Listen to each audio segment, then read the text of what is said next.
Hello, welcome to our YouTube channel. Today we are going to study about distribution of loads from our structure to the columns, and this load distribution is going to be helpful whenever we want to design our column, because it is the load to which the column is designed against. So come with me as we learn together. So quickly, whenever you want to design a column, first of all you need to have a few code requirements. Take them into consideration so that they help you do a few things here and there before you start analyzing your column. The first thing, as stipulated in the code, is you have to state first of all the kind of support system you have in your structure. Number one, you could be having framed a moment resisting frame in your structure, or you could be having a frame that does not resist moments, or you could be having load bearing and such like structural systems. So when you're considering these, also you need to consider whether the structure is braced or unbraced. If it is braced, there are some code requirements that you need to take into consideration. If it is unbraced, still there are some code requirements that you have to factor in as you are analyzing. So what do we call these bracing and unbracing? Actually, a column is normally braced in a certain direction if lateral stability to the structure as a whole is provided in that direction or that plane. Therefore, the global lateral stability is normally provided by there are many systems, and one of them, which is the most common ones, is presence of shear walls in your structure. And these shear walls could be standalone shear walls, or they could be the walls of our lift cores, because they are normally designed as shear walls. And that is why actually in most structures you will see, if they are high-rise structures, the architects and engineers normally tend to have the lift cores towards the center of the structure. This is where they provide maximum lateral stability to the structure, because they are more stiff at the center in both direction, as compared to when you put the lift cores, because they have shear walls, to one direction. So in terms of bracing and unbracing, first of all determine whether your structure is braced or unbraced before you start analyzing your columns. The second thing after looking at bracing is how to determine the effective length of columns. Effective length of columns has been stated how you determine it from the code, and the effective length is stipulated by LE, and it is given by the formula beta multiplied by L naught, and this has actually been stated in British Standard 8110, and that is the 1985 version. So you should use this formula of effective height, where you multiplied beta with L naught to get the effective height of our column. So to get the values of B, they are actually given in table 3.19 and table 3.2, where table 3.19 is for braced and table 3.20 is for unbraced. Also, another thing is you need to consider the end conditions of your column, and this is actually explained in depth in the end conditions that we have stated here. For instance, end condition 1, the end of the column is actually connected monolithically. Hope you know what is a monolithic connection, to beams on either side, which are at least as deep as the overall dimension of the column in that plane. Therefore, if your beams are at least as deep as the overall dimension of the column in the plane, then you need to take end condition 1. And actually in this scenario, this column is connected to a foundation structure, and it should be of a form specifically designed to carry moments. That is why you hear terms like moment resisting frames whenever we are designing such structures. When you come to end condition 2, it is more or less like an opposite of end condition 1, where the end of the column is connected monolithically to beams. These are condition in both end conditions, or slabs whenever we are dealing with flat slabs on either sides, and these are actually shallower than the overall dimension of the column in the plane that has been considered. This is as actually stated in the code. For end condition 3, the end of the column is connected to members which, while not specifically designed to provide restraint to rotation of the column, will nevertheless provide some nominal restraint. This is actually for structures like pinned structures, and that is where end condition 3 comes in. And end condition 4, the end of a column is connected, is unrestrained against both lateral and rotation. Actually, you realize that end condition 3 is pinned, but end condition 4 is an example of like the free end of a cantilever column in a structure that is unbraced. Therefore, ensure you check the condition you have before you design, you start analyzing your column, because this is what is going to give you your effective height. As we talked about table 3.19 and table 3.2, the end conditions are as obtained here. This is in accordance to British 8110, where you come and read the end condition of your structure at the top and at the bottom. This is for braced structure, and for unbraced structure you also do the same. And then when you get the one at the top and you get the one at the bottom, and then you read the value, this will give you the value of your beta. This value is what you are going to multiply by your L naught, so that you are able to get the effective height of the column. Now I want to give you an assignment. Yes, I did something here intentionally. As you have been seeing, I've been doing L naught. I have not told you what is L naught. Go and read the British code. It has defined what L naught is, and I'm going to give you two examples. L naught could is it the floor to floor height, or is it the clear height of the column? Find out from your code, and that will actually enable you learn. And to see this, you can go to British 8110, just where we have these tables, the clause where we have these tables. You should be able to see that there. And the next thing after determining your effective height of your column is to determine whether the column is short or slender. And a column is actually considered to be short if the effects of its lateral deflection can be ignored. And as we know, short columns normally fail by crashing. And a column is considered slender if you cannot ignore its lateral deflection, and once it starts to fail, it will fail by buckling. And slenderness in a given plane is actually normally expressed as a ratio between the effective length of the column dimension in that plane. And slenderness limits for short and slender columns are actually some of the supported codes of practice that are used, including the British Standard can guide you on how to determine these, the Eurocode can guide you, and all that.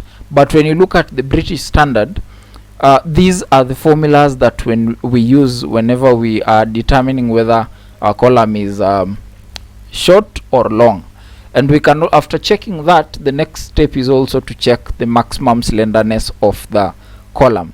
So if it is you want to check whether it's braced, whether it is short, you determine first of all whether it's braced or unbraced, and then you use this formula where LEX is the effective height of the column in that plane divided by the height of the column. This is actually the when you cut a section of that column, this is the dimension in that plane that you are considering. So when you get this ratio and it is less than 15, then and it is braced, then that is short. But if you get this ratio is less than 10, and actually that is unbraced, and it will be a short column. So look at all this, and something to remember: 10 is the value to use when you're looking at unbraced. 15 is the value to use when you're looking at braced. So after checking all that, you also need to check the maximum slenderness. Take your L note, and then if it is less than it's supposed to be less than 60 multiplied by the short dimension of your column section. And then for cantilever sections, this here is the formula, and I believe all the parameters have been defined. So in the above expression for maximum slenderness, H and B can be taken as the larger and the smaller dimension of the column respectively. These ones, actually, I don't know whether the code has stated, but these are the dimension of the section of your column.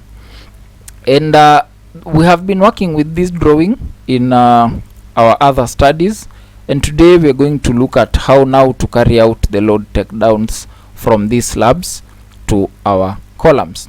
Hope you can see the dimensions. Let me increase them so that they are visible. There you have them, and then these ones along the y-axis, there they are. So here is our structure. Now we decided to divide the structure in a way that we will show you how the columns are going to carry our loads. So you can observe, let's take column C8. When you're considering the load to be carried by column C8, you take the whole dimension from C8 to C7 and you get the midpoint. Half of the load will go to column C8 and half of the load will go to column C7. When you do the same the other direction, half of the load in this section will go to this column, half of it will go here. And it is the same in this plane also. You take the whole dimension, half goes to C3, half goes to C8. When you also do the same here, half goes here and half goes here. Therefore, that enables you to draw this square-like shape. I believe, no, it's not square, it's a bit rectangular. And this is the area our column is supporting. So you should determine the loads from this area, get the dead loads of our slab. If we have any other dead loads on the slab, get them from this area. Get the own self weight of our beams. We have the beams. Now you do half of this and half of that, half of this, which is this one. Yes, you get the total loading from the beams within our area of loading. So this is what is going to load our columns. When we consider another column, the case is still the same. You take half that, and then you see this being a cantilever, it means this beam is going to load this end as a point load. This one is also going to load this as a point load. Therefore, if you choose to do this, you need to determine the moments that are in your beams, so that when you're getting when you want to get the moments that are being carried by your column, you transfer the moments of the beams to the moments of the columns. Or if you want to make it a bit easier, you could model this in a model software, and then it is able to give you the moments that your column is supporting. But if you want to do it manually, you take half. For instance, in this case, you take this area, you take half is carried by this one, half is carried here, the same here. And when you do the same here, you realize that these will just carry this rectangular. Therefore, the center columns carry more axial load than the edge columns. For the staircase, it is a bit different. It is not as highlighted here. The way it has been highlighted here is if you assume that the whole of this was just a slab. For the staircase, you realize that half of these will load this beam, and then half will come and load this column, and then half of these will load towards the other side, and half of it will come towards this side. So it is not so complex, but it is not also as basic as we do it in slabs, because staircases have their supports at the ends and at the beginning, at the landings, where the landings are beginning and where we have our flights ending. So this is what is supporting our stair, and this one. Actually, you realize that this beam does not support our stair at all. So how do we get those loadings? Let's consider a few design parameters. Density of mass concrete is normally 24 kilonewtons per meter squared, and when we introduce reinforcement in the concrete, the density increases to 25. And the density of masonry could be 18 or 20, but here we are considering 20. The floor to floor height is 3 meters, and the column dimensions are 300 by 300. Our beam dimensions are 450 by 200, and our slab depth is 150. And we are going to use a floor finish of 40 millimeter thick. So let's start taking our loads. First of all, we need to determine the area covered by our column. We are working on column 1 on grid B3. Let's look at B. This is B and 3 is this. So we are looking at this column.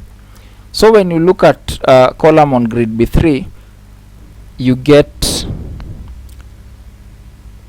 this, the whole of this is 4 meters. So this is 4 and this is 3.45. So it is 4 multiplied by 3.45, and I believe that one gives you this. Let me confirm. Yeah, that one gives you an area of 13.8 meter squared. And then the wall height, assuming there is no windows and doors, we will be having walls along our beams. That is, having assumed that we are modeling our beams in locations where we have walls, because this structure is a typical structure where the upper floor resembles the floor below. So the wall floor to floor height was 3 and the beam depth was 0.45. Therefore the height of our wall is 2.55 meters. We also are able to determine the beam length, which is 7.45. How do you do that? The beam length is adding this beam, the one that is within this shaded area, that is 1.925. You add 1.525, this one, so you have the whole of this, and then you also add this, which is 4. So when you add this plus this, you get 3.45, and when you add 4, you will get 7.45, what we have here. And assuming all our beams have walls above them, then we also have the same length of walls.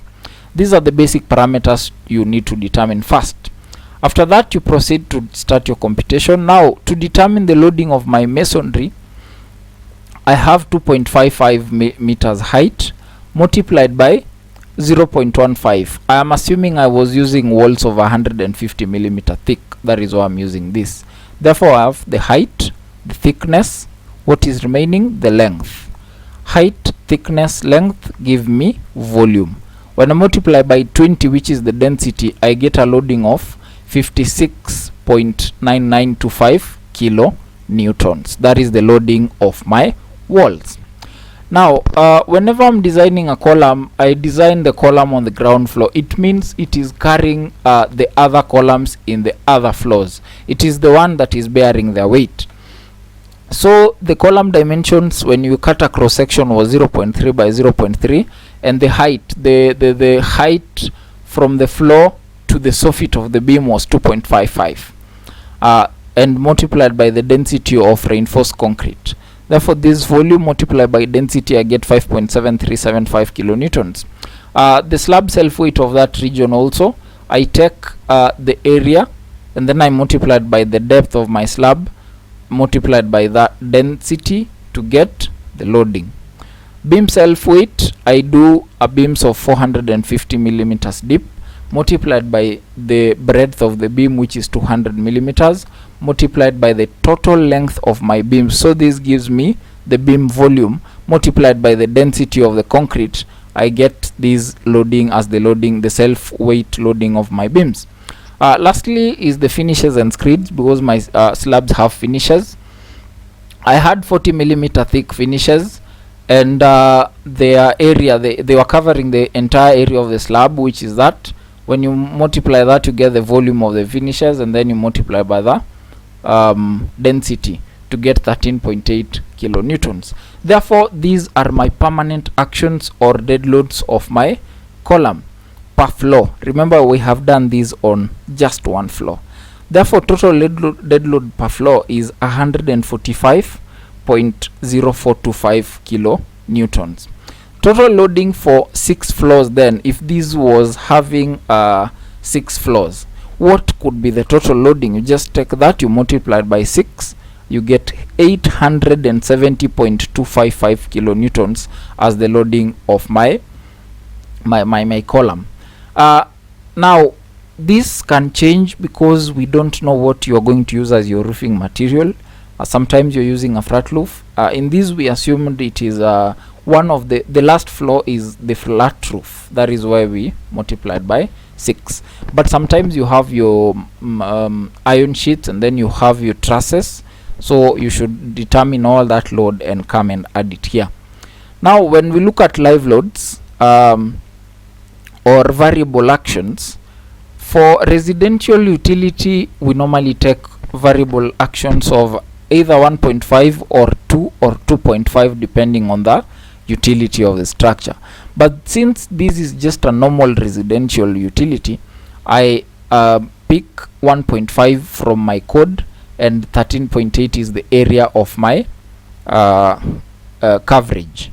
So when I do that, I get 20.7 kilo newtons. Actually, this is normally an approximation because let me ask you a question. You see, we have used 13.8. 13.8 covers the entire area, including the area that has been covered by our walls. We have not subtracted that, and we have said we are going to have our finishes here. Therefore, that is not also going to be practical. But since this is just an approximation, we just proceed. Total load for 6 floors. Also, since our walls could be having doors and windows, but we have assumed they don't have windows. Therefore, these are normally approximations, but they ought to be to give us the worst loading case scenario, the most onerous case, so that we design with it. So the total load for 6 floors is variable load is 124.2, and when you add this for SLS, you get 994.455 kilonewtons, and when you do ultimate limit states, both for the British standard and the Eurocode, you get 1417 and 1361 values. Therefore, you note something: when you use the Eurocode, the value tends to be slightly less than when you use the British code because of these factors of safety. The British the Eurocode, in the Eurocode, they are slightly reduced. Therefore, we have been able to look at one column. I have done other columns, and but my intention was we do that one column so that you can get time and do the other columns. So one of the exercises was determining the L note. What is the L note as stated in the British code? And then the second thing is determine the slab area distributed to the column for grid E4, B2 and A4. E4, let's get it. E4, where is 4? E4 is this one. A2 is this one. Now assume you have your staircase. Just get the total loading coming from the staircase, and then do half, take half here, take half there, and then do that math.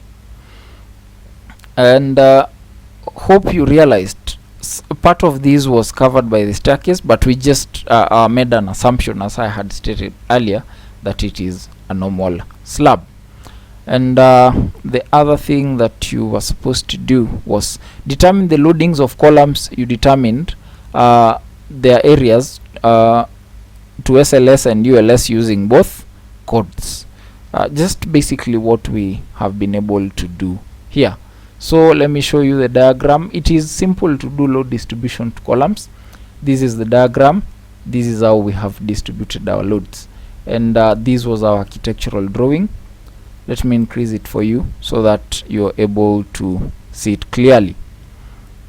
Yeah, there are our values, and yeah, Hope you have followed well and learned. Now, we have already shown you in our previous study, we showed you how to do load decomposition to beams. We have shown you how to do it to columns.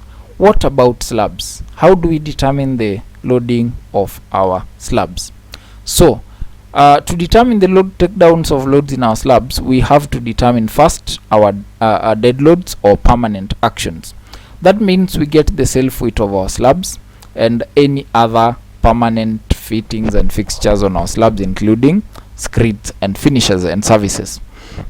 To get the self weight of our slab, we take the area of the slab multiplied by its thickness, and then you multiply by the density to get the loading. So we normally actually design our slabs per square meter. Even when we're providing reinforcement, we provide reinforcement per square meter.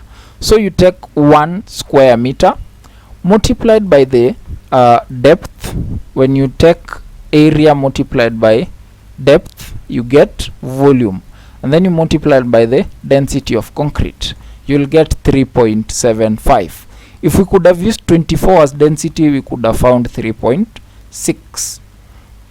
And then next you do finishes and screeds. For finishes, we assumed 40 millimeter thick, so we take 0.04 multiplied by the area, which is 1, and then you multiply by the density, and this will give you 1 kilonewtons. If you have any movable partitions, e.g. if this was a hotel, a hospital, or where you deem it fit as the engineer, depending on the utility of your structure, you can adopt 1 kilonewton per meter squared, but this does not limit you. It also depends on the kind of material that is making your partition walls, because some materials could be heavy, therefore you could recalculate this depending on the weight of those materials. Therefore, from just what we have done here, 3.75, we have summed it up.